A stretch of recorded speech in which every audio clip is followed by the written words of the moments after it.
Hello and welcome to another episode of Finding Mr. Height, the podcast. I'm your host, Allie Jackson, and I am bringing you my positive and practical approach to dating, relationships, and a whole lot else about life, brought to you by my lived experience.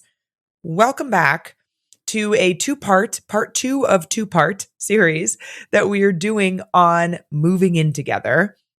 Part one was really the machinery of it all, the money, thinking about like protecting yourself before you move in, the who does what, kind of like the logistics of moving in together.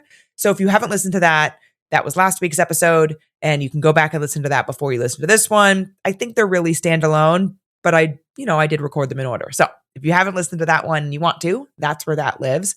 This is the other half. It's more of the emotional stuff, the stuff that you can't really put in a spreadsheet, sharing a space, merging your things, the genuinely emotional parts of living with someone.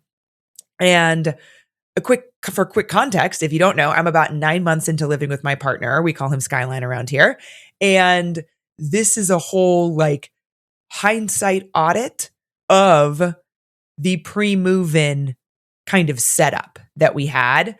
This is more about, like I said, the emotional stuff. And this is a lot of stuff that you can think you're going to talk through, and you can talk it through, but it is so much different when you are actually living it, when you are actually together. And part one, also, I want to call out, was built on this premise that the most important thing is, and I still believe this, that the most important thing is that you are both open to and committed to having a living together relationship and shared work and shared understanding of what your home is going to look like and function like. You're both committed to having something that works for both of you, that each of you wants to make sure that the other person is also happy with the arrangement and the day-to-day of your home. I think everything is predicated on that. That doesn't mean, though, that both people are always going to have the same idea of what that looks like or the same thoughts about what it might look like to sit down and map that out. Like one person might think that it's going to work to just kind of figure things out as they go. And one person might want to sit down and talk through everything the way that I recommend that you do in part one.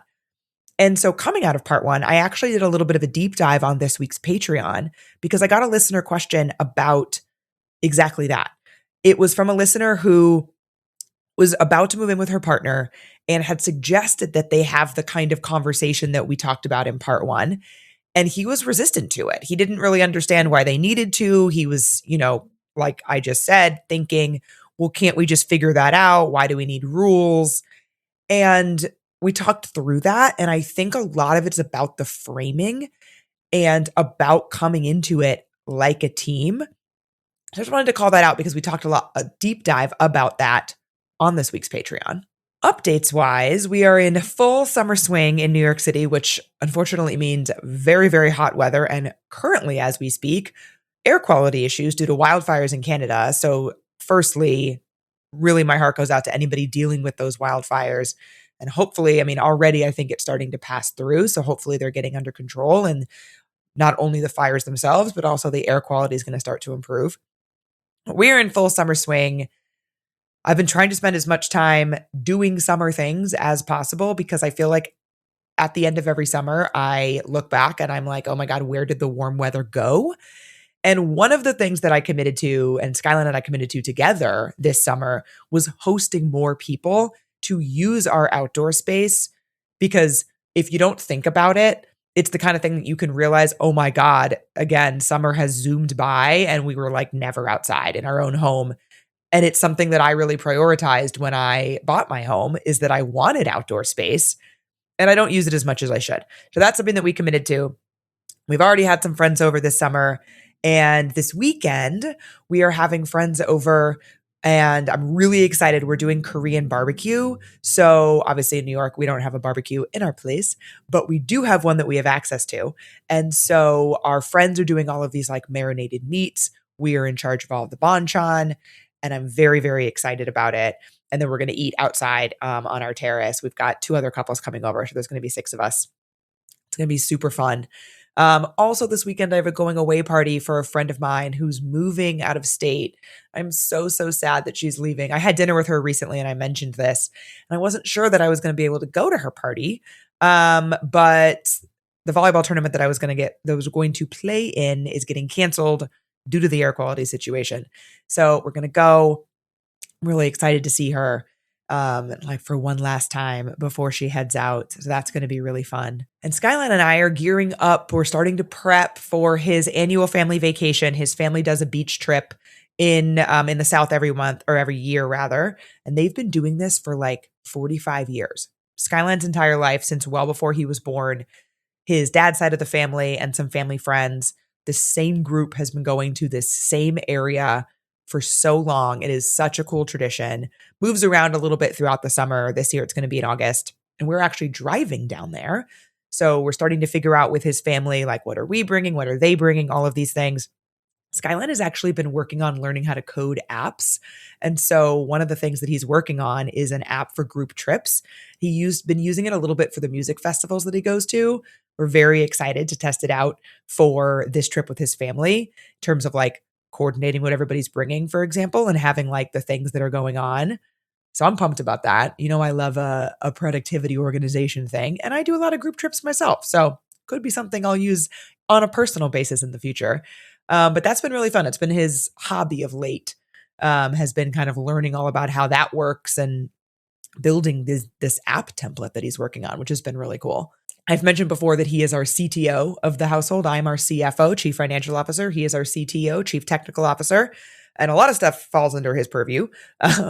But that's one of the things he loves to do is like tinker with technology, learn new things with technology. So that's been really cool to see him like working on this and showing me how it works. And it's been really cool. It's a very fun new hobby he's picked up. We have a lot of doctor's appointments on the horizon this week. I'm going to my annual, which I'm excited about because my annual last year was kind of what kicked off a lot of the health stuff that I've been working on dealing with for the past year. So I'm excited to get another full blood work panel done, see where we've come. My digestive stuff has gotten so much better, which is really, really exciting. Like I actually can't remember the last time that I had I have like an indigestion thing that I deal with. I actually can't remember the last time I had that, which is really great.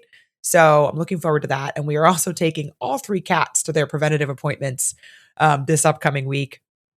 And that is always a fun, exciting excursion to have all 3 cats journey off to the vet office at the same time. So looking forward to that, sort of, I guess. And also we've been dealing with Mr. Logan, I think is having some urinary tract issues. And it just so happened to pop up in the last like week or so when we had this appointment scheduled. So I called my vet and she was like, let's just take care of this. He's already got his annual. Let's just look at it then. It's only in a few days. He's been peeing on the bed, which we're gonna get into a little bit in this episode, actually, as we talk about like shared things in the house.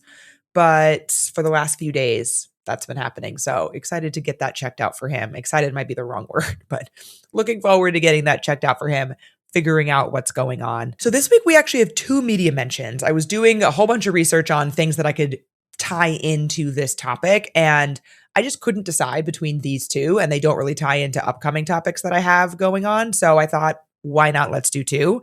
And each one gives sort of the vocabulary for a different half of the episode. So the first one is from HuffPost. It is called Why Some Happy Couples Choose to Sleep in Separate Bedrooms. It's the frame for the kind of sharing space segment that we're going to talk about. And the actual article itself is about sleeping apart. You may have seen this called sleep divorce in the news, or maybe not the news, but like in the media rather. And I think historically, people have seen that as a sign of trouble. Like, oh, so-and-so sleeping on the couch, or, well, that maybe is a problem because that's not a real space for that person to sleep. But like, oh, so-and-so sleeping in the guest bedroom. They're not sleeping in the same bed. Trouble in paradise, right? But I think more and more people are realizing, and perhaps it's more so that it's like coming into the mainstream and being talked about, that sleep compatibility is not always a given in a relationship. And that doesn't mean that you're not in a good relationship. Also, bad sleep makes people fight more. I know I am more irritable when I have not slept well. My life is way worse when I am not sleeping well. And so protecting each person's rest in a relationship can also and does also protect the relationship. And not every square foot has to be shared, like there can be separate spaces. And I bring this up because I think it's something that doesn't get talked about enough as something that could really help a relationship. Skyline and I are very lucky that we've been able to work through some of our sleep incompatibilities. For example, the fact that he was snoring pretty loudly, which turned out to be sleep apnea, that not just for a comfort perspective for me, from a noise perspective, like that was important for him to get figured out to help his own rest, right? But we were able to figure that out. I'm a pretty deep sleeper. And we've been able to figure out kind of the temperature differences in how we each like to sleep to maintain sleeping in the same bed, sleeping in the same room, and not have it affect either of our rest. But there are some situations where two people's sleep compatibility can be way different, or sleep needs, right? Can be way different. Or maybe you just want your own space. And that's where this concept of, quote, sleep divorce can be so helpful. And I think if more people talked about that, perhaps it wouldn't be seen with such a stigma, and people could get out ahead of potentially bad rest leading to more fights, leading to more issues in a relationship that perhaps some people are pushing back on because they just inherently think that that means there's a problem. So I thought that was a really good article. And then the second one is a blog post from Psychology Today, and it's called When Partners Have Different Levels of Cleanliness. Per always, both of the links to these things will be in the show notes here. So in part one, I covered how to divide cleaning and how to just talk through all of the things that you want to do. And I talked about how there are some things that are required and some things that are desired, but that the definition of those two things might be different. And I think that's the harder truth underneath it, that two people can genuinely see the same room differently. And I'll steal a line from the blog post. What you may view as clutter, they may see as decoration. So this goes even beyond cleaning. This goes into home decor. This goes into what somebody wants their house to look like. Because clutter is not just aesthetic to somebody, right? But like a home that you experience as messy could track to higher stress if you're feeling like you're living in mess, and then you're feeling like you can't relax, and that turns into a real nervous system thing. I think that such a good thing about this blog post is that it extracts the morality from it. It, like, nobody is the morally clean one. And I think that's a really important thing to frame. But it, like I said, goes beyond just what is our definition of clean, and also then goes into what do you want our house to even look like? I'm thinking about different homes that I've experienced. And even as I think back to childhood, my home, my family's home, was always full of stuff. Like, I come by my desire to have a lot of stuff, very honestly. It was cluttered in a way that it felt lived in to me. Like, my parents always had tchotchkes on shelves and trays that were out, catch-all trays. And there were, things on the walls and things on the counters and decorations, right? Like sometimes it would get a little messy, but more so what I'm talking about is that it was very lived in terms of the things that were around. And my parents liked it that way. And I grew up in a home that was like that. I had friends where their homes felt to me like museums. Like, oh, I'm not allowed to touch anything. It's so pristine. It's sterile. It's stark. But for other people, that type of home feels relaxing. Whereas to me, it felt like stifling. And to this day, I would not want a home that feels that way because I would feel stifled. I would feel like I wasn't allowed to live in it. But there are other people for whom that feels relaxing.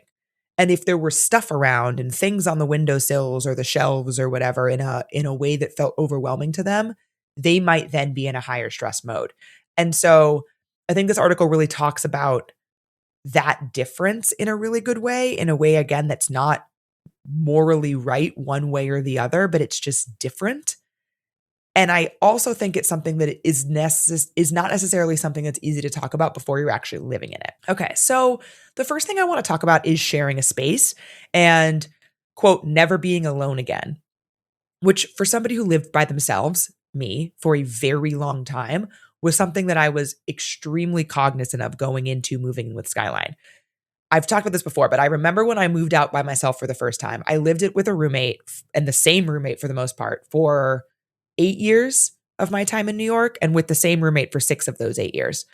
And I was really nervous when I decided to move into an apartment by myself that I was going to be lonely, that I was going to crave having somebody there because I was so used to having somebody there. And for further context, my roommate and I very, very rarely spent time alone in our apartment. We didn't have TVs in our rooms. We would very rarely be in there by ourselves. We were almost always in our living room together. And that was true when a different roommate moved in. She and I became really close friends really quickly. We still are. And the same thing was true. We very rarely were alone in our rooms. So I didn't really have an experience of what it was like to share a space and be alone in a shared space. And then I moved out by myself, and I found that I was not lonely. In fact, I loved it.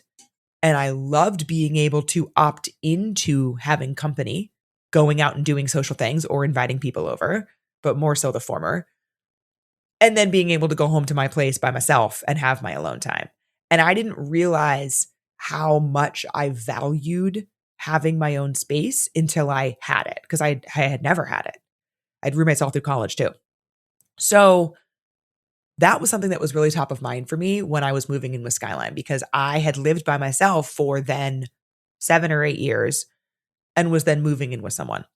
And so one of the listener questions that I got when I asked for listener questions for this series was, how do you get alone time when you live together and love each other without it feeling like rejection? And I think that last part is so important, because I was worried that that would happen in both directions. I was worried that I would feel rejected if he wanted to spend some time alone. And I was worried that he would feel rejected if I wanted to spend some time alone. And the honest headline, like 9 months in, is I did underestimate how different it would be to never be alone in my own home again. And it has nothing to do with how much I wanted to live with him and how much I love that he's here all the time. Like it's funny because the best part about living with him is that he's here all the time.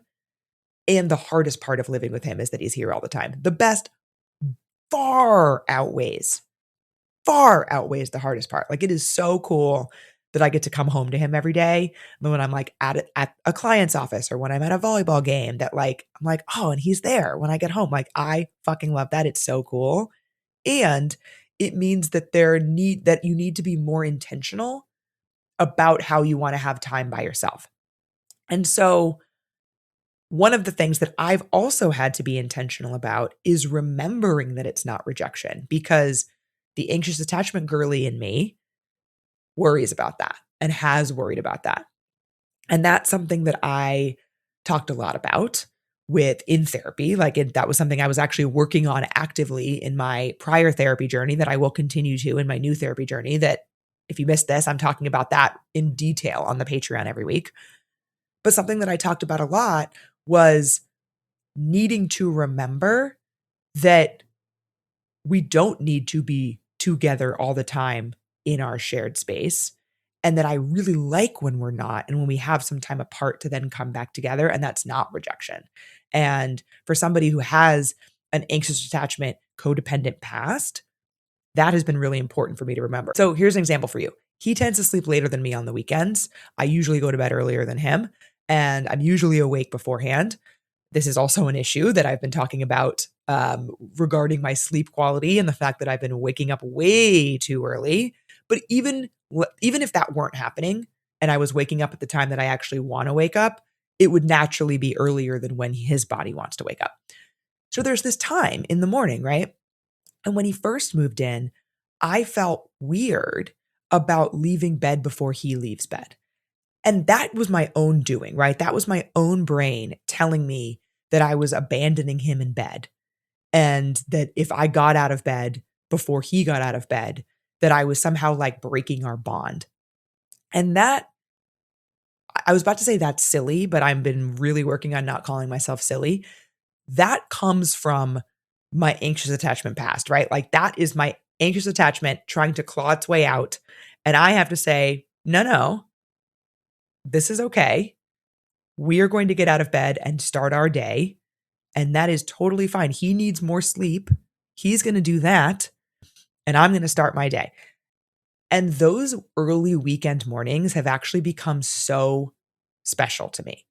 I love those early weekend mornings.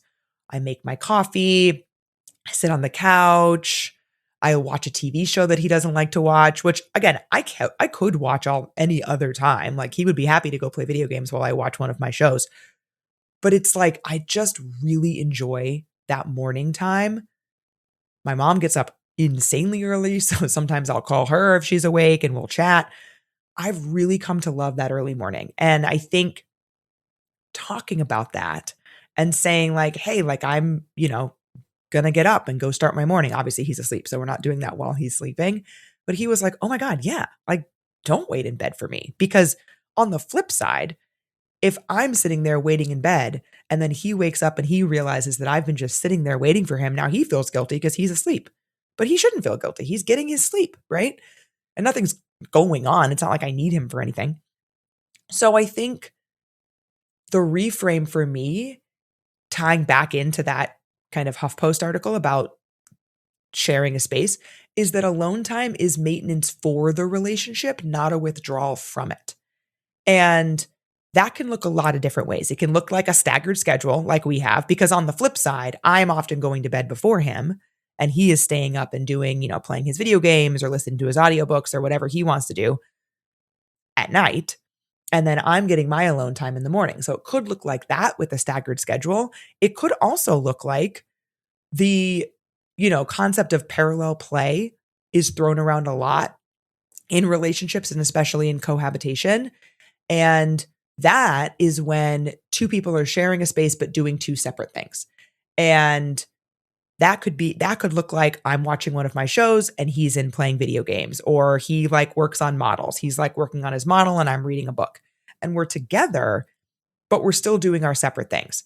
And that's a little bit different than alone time, because I think part of what appeals to me about those early mornings is that I am truly alone. It's especially helpful that we have like a very real separation of our bedroom and our living space. So he's like on a different floor, right? He's like nowhere near me, and vice versa when I go to bed early. I think what you want to avoid here is the silent retreat, right? If one partner is feeling like the other one is pulling away and they don't understand why, and it's a simple sentence. Hey, like I need an hour. This isn't about you. I'm going to go, in the other room and read for a little bit. I just need some alone time. Nothing to do with you. Really simple communication that over time reiterates to the point where you probably don't even need to say that anymore, right? Like I mentioned it to him once about the early morning thing, which is when I found out that he often feels guilty if I am still in bed when he wakes up and it's clear that I've been up for a while, because sometimes I like to stay and lounge in bed and read there. And I didn't even know that, right? So we wouldn't have known that about each other if we weren't having that communication. And calling back to part one, the media mention for part one was the book Fair Play. And in that book, there's a quote, everyone needs protected space for their own pursuits. And I think that lands here too, because having that protected space isn't just about your own pursuits outside of the home. Like last week, I talked about how, I go play volleyball, or like he goes to his music festivals or music shows in general in the city that I don't go to. Everybody needs protected space for their own pursuits outside the home. But I think inside the home is easy to neglect if you're not thinking about it, and if you're not carving out that time for yourself to the extent that you want it. Another theme that came up in so many of your listener questions was about merging your stuff, particularly when you are two people who have been adults for quite some time, right? Like we're both in our late 30s. You accumulate stuff and you accumulate ways you want to decorate your apartment. You accumulate kitchen items. Like there's so much stuff that has gotten accumulated over the years. So one of the listener questions in this vein was, how do you merge two full homes of stuff and two sets of habits without losing your mind? So there's two things here. There's the physical merge. So we'll talk about that first. Combining two adult belongings is its own event, especially if you both lived alone prior, because you have full homes of stuff, right? We have two couches, two coffee makers, duplicate everything. And then there's stuff that like there's no logic to that your partner just like likes and doesn't want to part with, and you're both going to have those things. Tying back to that Psychology Today blog, clutter versus decoration gets very literal here because you get a vote on shared surfaces, right? But not each other's stuff. Like there are going to be things most likely that you love and want to hold on to and that your partner loves and wants to hold on to that the other person is not going to understand. So the practical way that we approached the duplicate items thing is that when Skyline moved in, we unpacked and organized entire full rooms at a time.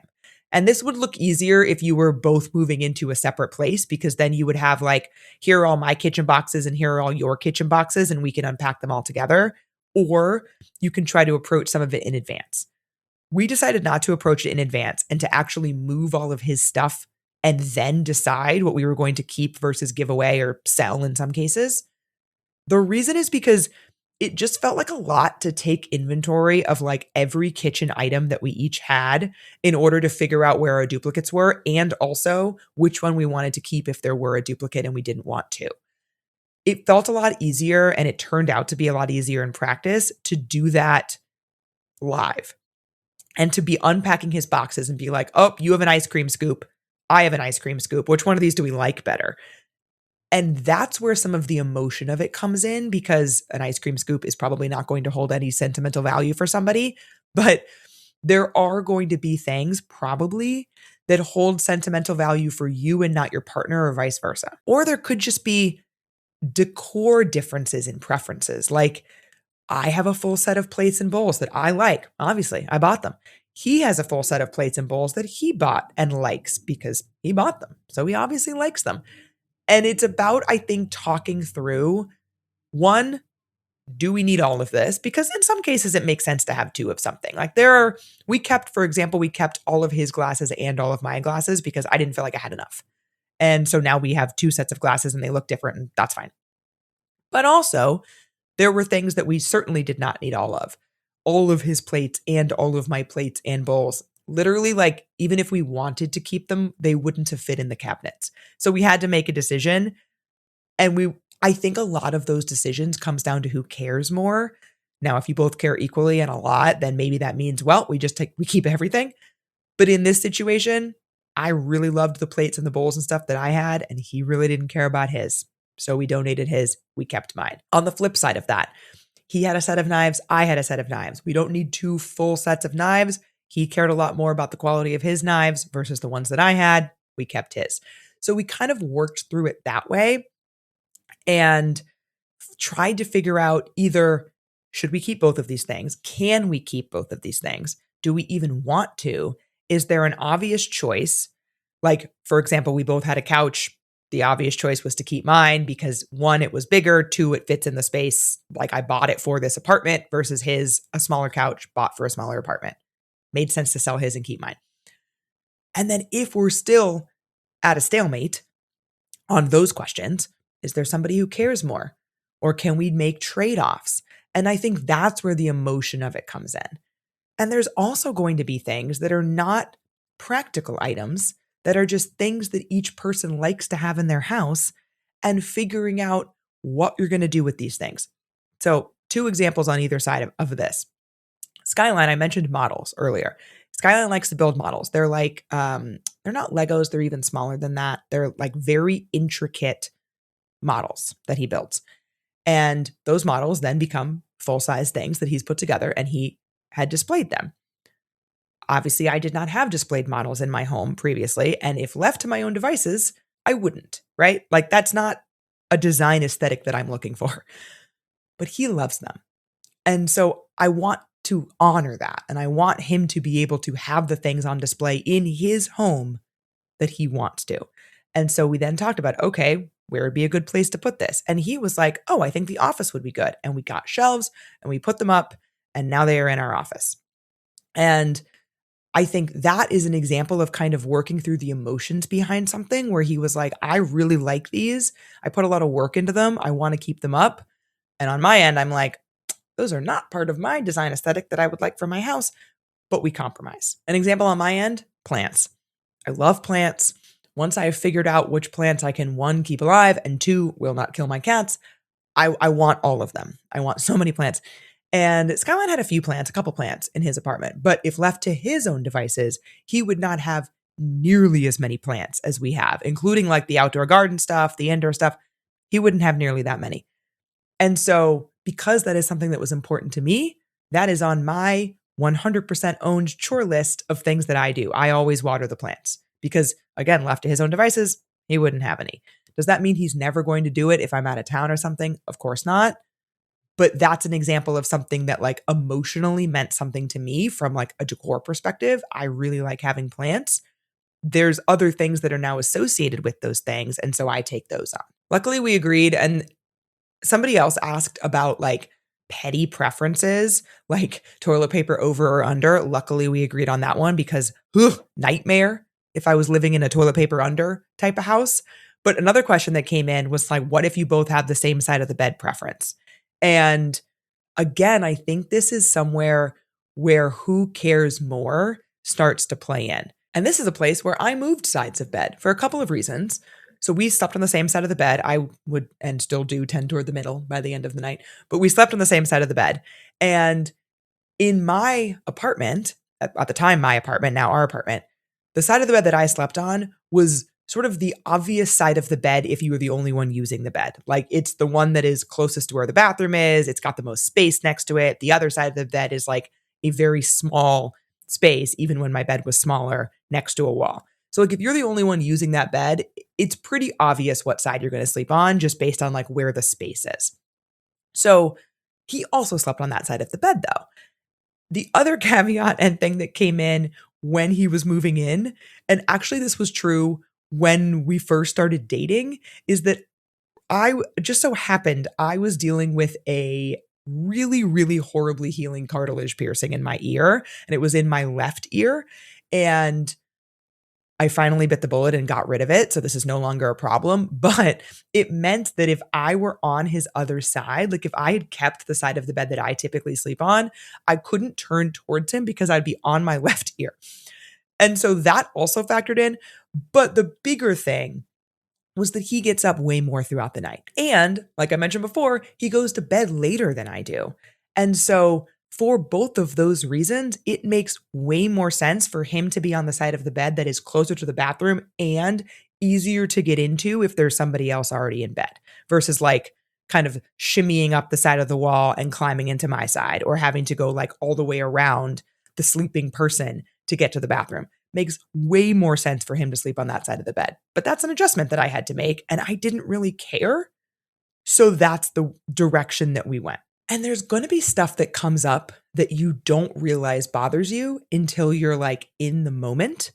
And I think so much about having a good cohabitation situation is about feeling able to bring those things up without it feeling like an attack or a whole issue, and having the self-awareness and the reflection ability to figure out what you should even bring up. So I'll give you an example of that. There are many, many ways to load a dishwasher. And I think every single person who loads a dishwasher thinks that theirs is the right way. And I've battled with my mom about this for years because she loads hers slightly differently than I load mine. Something I discovered about Skyline is that left to his own devices, he will load the bowls in the bottom rack of the dishwasher in a way that I find maniacally insane. I discovered this for the first time when he had like loaded something and I opened it and I pulled it out and literally my jaw dropped. However, it is not technically wrong. It is just a way that I find crazy. And so what did I do? I didn't say anything because he loaded and did the dishwasher, like did the dishes, right? In a way that got the dishes clean and didn't affect me at all. And so it didn't make sense to say anything. And I just chuckled about it and moved along. And I chuckle about it now every time I open the dishwasher to put things away. And sometimes if I'm continuing to load, like it's not a full dishwasher and so it hasn't been run yet, sometimes I will change them to my way. And I just do it because it's not actually wrong. But that is something that I think took work for me is to internalize the things that are not actually wrong and don't actually matter. Like there could be things that are not right or wrong, but bother you. The toilet paper thing is one of them. I think if he were a toilet paper under person, I would probably be like, we need to work this out. Kidding, kind of. There are things that might not be black and white, right or wrong, that do still bother you when they're not done the way that you like. For me, this is not one of them. And so I think being able to identify what is actually something that you want to bring to the other person so that you're not just constantly bringing them things and there's such a high volume of things you're talking about that no one thing becomes important. Because I think that if you're bringing every single thing to the conversations that you're having, that's the risk you're running. You're running the risk of no one thing being important anymore. And I know for sure that there is a ranked importance on the things that are bothering you. I know there are for me. Like that's just true for anybody, right? For me, the dishwasher being loaded in a weird ass way is so low on that list of ranked importance. Something that was really high for me because it bothered me a lot. I've mentioned this before, but when he got out of the shower, used to leave his towel on the ground for a little bit before putting it away. And that really bothered me. And I can't explain why. It's this one little thing that really bothered me, in the same vein of me closing cabinet doors in the kitchen. And so I said something and he doesn't do it anymore. And similarly, I very much try not to do the cabinet thing anymore. But I think that is an important distinction to make, or important ranking rather, maybe to make in your head as you're thinking about what to bring up and what not to bring up as you're actually experiencing things, because that's the emotions part of it. You can have the philosophical conversation about how you're going to divide things, but the emotion that's attached to each of those things is something that I found I didn't really know about until we were in it and doing it. And so that's where the actual living it part really comes in, at least for me. I think the biggest piece of advice that I continue to give myself is just to remember at the end of the day that you are a team, and like coming back to that and wanting to reconnect at all times. That is something that I have to continually remind myself of, because like I was saying before, like I think it is easy for me to slip into my anxiety. It is easy for me to slip into my like triggers from past relationships, especially when there's like annoying or tough stuff going on. Like this is a small example, but a real example. I mentioned in the updates that Logan's been peeing on the bed. And when you come home, like last night, we came home late from a friend's party and I go to get into bed and discover that Logan has peed. And it has gone all the way down to, luckily, the waterproof mattress protector, but it has gone all the way through our duvet, through our duvet cover, our fluffy duvet, all the way through our sheets.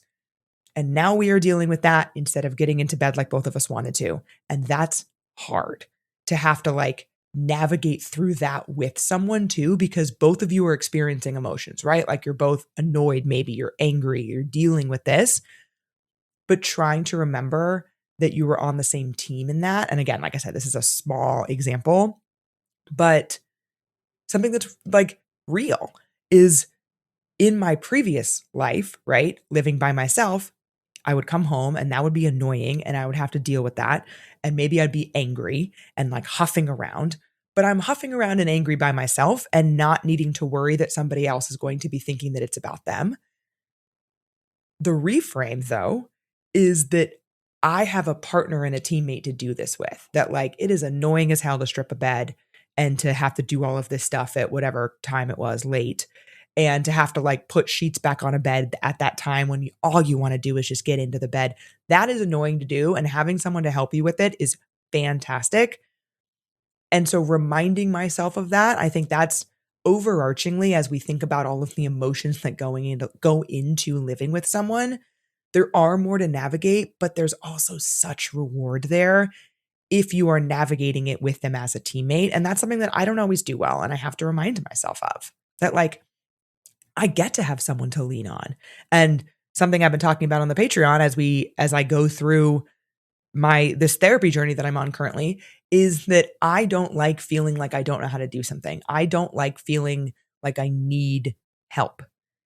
And that is something that comes up a lot in being a teammate with someone. And so that's something that I continue to work through and isn't something that I necessarily could have prepared for. Even knowing that about myself, that isn't something that I necessarily could have like planned my way out of. It's something that I have to work through and talk through and continue to build in our relationship and know that about myself. So I hope that both of these parts were helpful, whether you are already living with a partner or you're about to be living with a partner, or perhaps just seeing that in your future eventually and wanting some thoughts and advice for when that does happen. I'm curious if any of this has come up for anyone or if there are other things that I didn't cover that you would like to hear about. Reminder that we also have deep dive listener story times about living together on the Patreon that we did as bonus episodes a while back. And if you didn't listen to part 1, that was last week's episode, so you can go back and listen there. I will talk to you next week.